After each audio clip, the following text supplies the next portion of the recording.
I have a home daycare. I like to think I'm pretty lenient, but I do have one big rule: don't make me the bad guy. I understand we might have different rules, but don't make your child resent me by not backing me up. Anyway, another rule is I don't allow outside toys or electronics. Kids can bring the stuffed animals for nap if they're sleeping on rest mats, but I don't want to be responsible if something gets broken. Years ago, I used to let kids bring whatever. Then a cheap McDonald's toy broke by accident, kid was upset and mom got mad at me. So now it's a hard rule. Most are okay with it. But I have a new kid, whose mom wanted him to bring his tablet because he needs it. I said sorry, but no. I'm not going to be responsible for it. We went back and forth, but finally she just says fine. But every morning, he's crying because she took his tablet from him in the car. She always gives me this look and says, "Miss Lucy says no tablet." I always try to say we have plenty of toys, but the kid spends the whole morning sulking. I've talked to mom, asked her to leave it at home and not even put it in the car, but she says he needs it. It's been a month and yesterday was the straw that broke the camel's back. Kid came in crying as usual. I tried my usual redirection, which didn't work. Mom was giving me a look of, "See what you did?" Then she had the nerve to say to him, "I know you need your tablet, we've talked about this before, Miss Lucy is strict." That pissed me off. I ended up telling her to take him home right then and there. She was shocked and tried to stammer. He was my first kid of the day, so there was no scene. I just handed back his backpack, said he was no longer a student of mine, and began to pack his extra clothes and the sippy cup he kept. Mom was in tears as she left. My husband thinks she was right. I'm too strict and should have broken policy instead of causing drama. There was no medical need for the tablet. It was all just that he wanted it. I'm not making a waiver for electronics. That won't stop other issues with the tablets, such as jealousy and drama, so my "don't make me the bad guy" rule has been misunderstood, partly as I worded it poorly. I don't expect blind obedience. No one has to agree with my rules. They can challenge them, to me. But to their kid, I'd rather them explain everyone has different rules and that while they're with me, things will be different. I do the same with parents who have different rules than mine. I never say they're wrong or strict. I say that we have different rules at school and to listen to mom and dad. This is also a policy for pacifiers, bottles, and potty training. I'll approach any of these milestones when you ask, but you have to be working on it at home too. The kid won't progress if they only go pee on the potty at home. And the child was not autistic or non-verbal. If he was, an exception would be made. I returned her money for the last few days of January and texted an apology for terminating without notice, and said I hope she was able to find care. She said she left him at her mom's. She also asked if there was any way I'd reconsider, and I said no. We had a long phone call and no minds were changed, but it was the ending we should have had. My cousin Amy has twins and has a nasty habit of dumping them onto relatives to babysit for the entire day without any warning or regard for their time. I have a very strained relationship with her, but because my mom's side of the family demands that we all remain close-knit, so I have no choice to tolerate her. When she initially gave birth to them, she teased me that I'll have to take on babysitting duty from now on. I'm no good with kids, so I remarked to her that if I ever have them, I'll train them, not babysit. She brushed me off. The kids now are hella destructive and loud, pulling out stuffing inside furniture, holes inside walls, smashing anything glass and porcelain, screaming louder than a fire alarm. You name it. When it was my first turn to deal with them, I immediately walked with them to the store and grabbed the biggest bag of M&Ms I could find and trained them so that every time they follow my orders and behave, they get one. If they misbehave, I get one. Soon enough, every time the kids were dumped on me, they went with my guidelines and behaved. Whenever I say sit, they sit at the table. When I say stay, they don't leave that spot, etc. 2 days ago there was a party planned with the whole extended family. I know, pandemic. Didn't want to, but mom insisted, and I grabbed the M&Ms since the twins were there. Arrived, twins were being so destructive, an entire tray of food was spilled. That all the adults had enough and yelled at Amy to control them. She vomited the same excuse of them just being kids and they'll grow out of it eventually. I shouted the twins' names and shook my M&Ms bag. They came running over to me and I popped 6 pieces into my mouth for their misbehavior. I told them to go clean up the mess or no candy all night. They do so. Halfway through the party, every time something similar came up or they just weren't behaving, I was the one able to calm them down.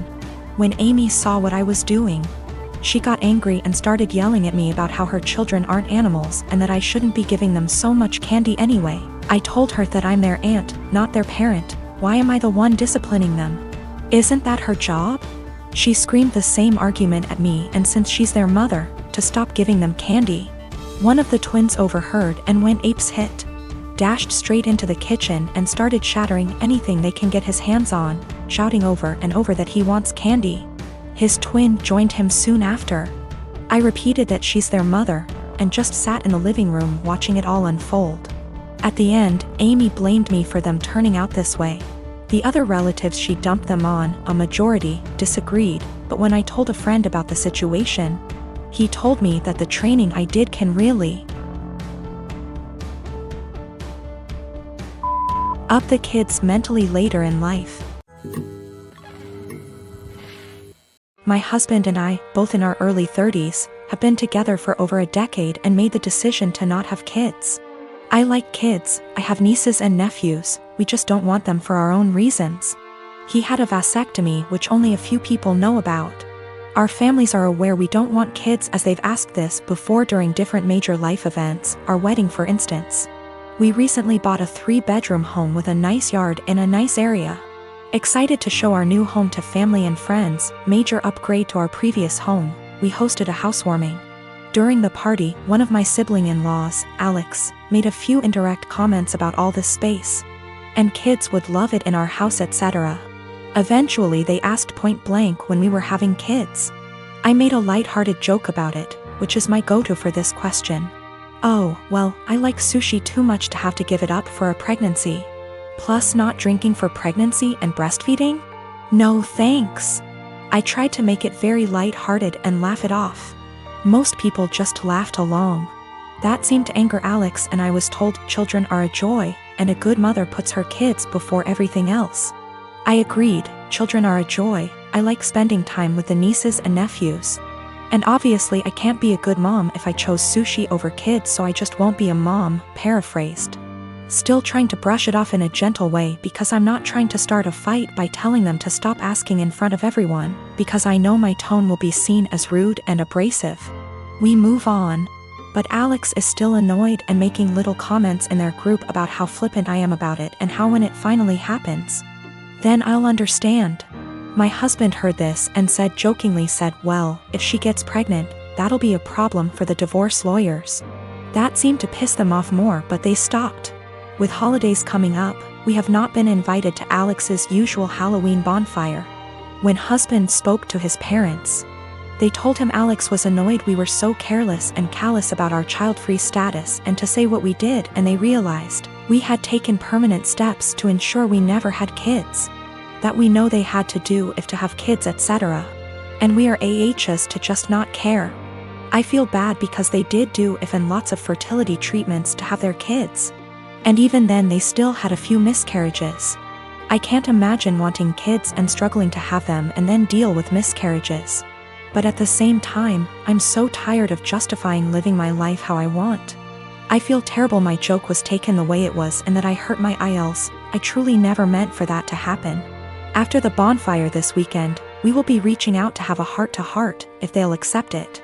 Either way, I'll be apologizing for hurting their feelings, let them know I love their kids and them. But I will also be firmly putting down any further attempts to discuss our child-free status, if the conversation is about changing our minds. I have not told them our reasons for being child-free, so I think perhaps if they are willing to listen, I'll explain them and hopefully the conversation can be constructive. My children are 17 and 14 respectively, and I'm hoping the fact that they're teenagers is the reason for their incredibly shitty behavior. My husband, before he met me, had a wife and a newborn baby that passed away in Canada due to hazardous road conditions that resulted in a 4-car smash-up. No one was at fault, it was a horrific disaster. And my husband was devastated as a result and fell into alcoholism to cope. I had my own trauma from the past, and similarly turned to alcoholism to cope. It was at an AA meeting where we met, 20 years ago almost to the day now. And we slowly started to heal together here in the US. I have always been incredibly respectful of my husband's last wife and child. I like to joke that I'm keeping her seat warm until my husband enters heaven. I've had too much loss and hurt in my life to feel jealousy like this. And I am so damaged that I just feel lucky that I got to actually feel love in this world, and that my husband could open his beautiful heart to me. We had 2 children, 2 sons. We'd never told them about my husband's wife or baby, because it's a part of my husband's life that he keeps under lock and key. He has never healed from his grief, and therapy etc. has helped him only to a degree. My mother-in-law told the kids this Sunday gone, as she decided it was time for them to know. She didn't consult us before telling them, and certainly didn't do it in our presence. Since then my sons have been making the most disgusting dead baby jokes. They've been prodding their dad asking why we'd never told them. And instead of approaching the topic with respect, they're acting like we've kept a secret affair family from them or something. My 14Y//0 went on to say to me in private, thank goodness, not in front of his father, that he was glad my husband's previous family was dead. I broke and yelled at him, and told him it was the most disgusting thing I'd ever heard him say. I asked where his anger was coming from, and he burst forth that we were shitty parents for keeping secrets. He told me that it made so much sense why we were abnormal, why we don't drink, why we are so boring and quiet, why my husband is panicky around roads, etc. The 2 are pretty heartbroken, and I feel like we have just destroyed a part of our children's lives as a result of us staying quiet. I am hurting, my husband is grieving all over again, and I don't know how to proceed. I have and will always reiterate to our kids that they are loved, but this behavior seems so overreactive for the news.